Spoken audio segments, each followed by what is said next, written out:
chose this course because I heard that it is in demand in many countries, including the Philippines.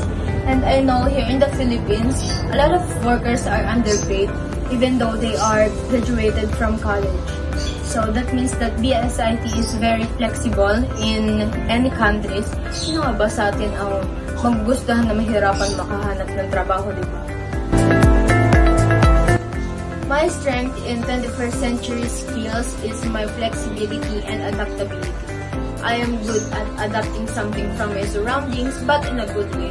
I am not going to adapt it if I know na makakasama to sa sarili ko at sa ibang tao. I suggest setting a goal for yourself, especially if you are struggling with communicating with others. Don't let your fear hold you back.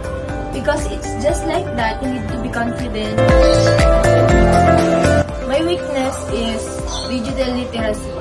Because I am not that good in technology, so I ask myself, bakit ako mag-BSIT? Hindi naman ako gaano kagaling sa technology.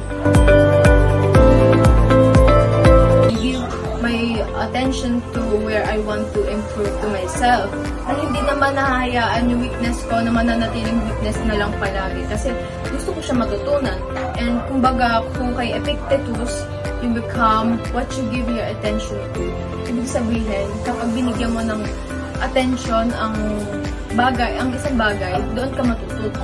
At kung nag-focus ka sa weakness mo yun at hindi mo kayang gawin, yun yung magiging sarili mo, yun yung magiging mindset ng utak mo na hindi ka magaling sa bagay, hindi mo siya mahal.